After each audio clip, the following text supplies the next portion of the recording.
बिस्मिल्लाहिर्रहमानिर्रहीम। अस्सलाम वालेकुम। Welcome back to my channel Furqan Food Secret. आज मैं आपके साथ शेयर करूंगी दाल और पालक की बहुत ही टेस्टी और मज़ेदार रेसिपी। ये बहुत ही आसानी के साथ और बहुत ही जल्दी बन के रेडी हो जाती है और ये इतनी मज़ेदार होती है कि आप इसे एक बार बनाएंगे तो खाते ही रह जाएंगे। 2 के बजाय आप 4 रोटियां खा जाएंगे।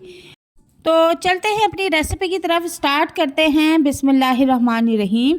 यहाँ पर सबसे पहले मैंने एक कढ़ाई ली है और उसमें थोड़ा सा घी ऐड कर दिया है और घी गरम करने के बाद मैंने इसमें 2 अदद बड़े साइज़ के प्याज लिए थे जिन्हें बारीक चॉप करके ऐड कर दिया है और इनको लाइट सा सौते कर लेंगे। तो दूसरी तरफ मैंने कुछ सुरख मिर्चें ली हैं। पहले ये हरी मिर्च थी, बाद में सुरख हो गई। और एक गट्ठी मैंने लहसुन लिया है। इन दोनों को अच्छी तरह से हम पीस लेंगे। अब यहाँ पर हमारे प्याज जो है वो सौते हो चुके हैं। इसमें मैं लहसुन और सुरख मिर्च जो मैंने पीस के रखी हुई थी उसको इसमें ऐड कर देंगे।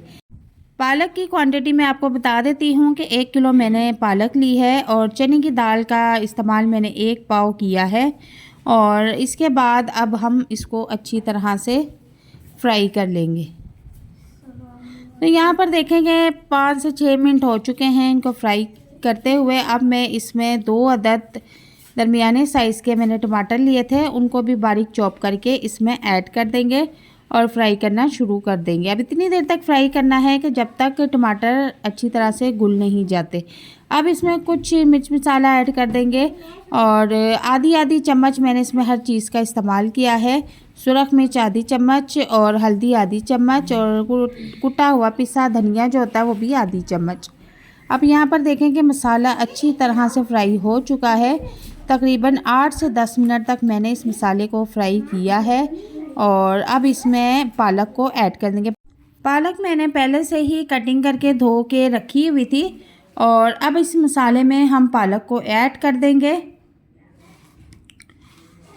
और अच्छी तरह से हम इसको फ्राई कर लेंगे। अब इसको यहाँ पर हम अच्छी तरह से भूनेंगे। पालक में मज़ीद पानी नहीं डालेंगे क्योंकि पालक का अपना ही पानी बहुत ज़्यादा निकल चुका है और उसको इसी में खुश्क करेंगे। और अच्छी तरह से आप देखें कि मैंने इसको घोट भी लिया है और भून भी लिया है। और अब इसके अंदर एक चीज़ शामिल करेंगे। यहाँ पर मैंने चने की दाल ली है और चने की दाल को मैंने बॉईल करके रखा हुआ था तकरीबन 95% तक। 5% हम इसको पालक में ऐड करने के बाद पकाएंगे। तो यहाँ पर देखें कि मैंने पालक में चने की दाल ऐड कर दी है और इसको अब हमने खूब अच्छी तरह से बुनाई करनी है ताकि जो 5% हमारी चने की दाल कच्ची है वो अच्छी तरह से कुक हो जाए। तो यहाँ पर देखेंगे सालन फ्राई करते हुए मुझे तकरीबन 8 से 10 मिनट हो चुके हैं और चूल्हे का फ्लेम मैंने यहाँ पर नॉर्मल रखा हुआ है। तकरीबन हमारा सालन जो है वो रेडी हो चुका है और दाल को भी हम चेक कर लेते हैं। दाल भी हमारी जो है अच्छी तरह से गल चुकी है और अब हम इसमें तड़का लगाना शुरू कर देंगे। तो दूसरी तरफ मैंने एक फ्राई पैन लिया है और उसमें थोड़ा सा घी ऐड कर दिया है और घी गर्म होने के बाद मैंने इसमें आधी चम्मच ज़ीरा ऐड कर दिया है और ज़ीरा हम अच्छी तरह से गरम कर लेंगे। और ज़ीरे के साथ मैंने 4 से 5 अदद हरी मिर्चें भी ऐड की हैं। तड़का हमारा रेडी हो चुका है। चूल्हे का फ्लेम ऑफ कर देंगे और अब दाल और पालक के सालन में इस बघार को लगा देंगे। तो इस तड़के से दाल और पालक का मज़ा डबल हो जाता है। बहुत ही टेस्टी और जायकेदार दाल और पालक बनके रेडी है। आप इस रेसिपी को एक बार घर में ज़रूर ट्राई करें। आपको ये रेसिपी बहुत पसंद आएगी और बहुत ही टेस्टी, होटल से भी ज़्यादा मज़ेदार बनने वाली ये रेसिपी आप जब खुद बनाएंगे तो फिर हैरान और परेशान रह जाएंगे।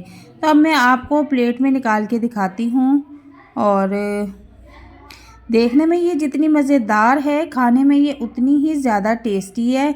और जाने से पहले आपसे फिर से गुजारिश है कि अगर आप मेरे चैनल पर नए हैं तो काइंडली मेरे चैनल को सब्सक्राइब कर दें, बेल आइकन को प्रेस कर दें, वीडियो को लाइक एंड शेयर कर दें। मिलते हैं नेक्स्ट वीडियो में। अल्लाह हाफिज़।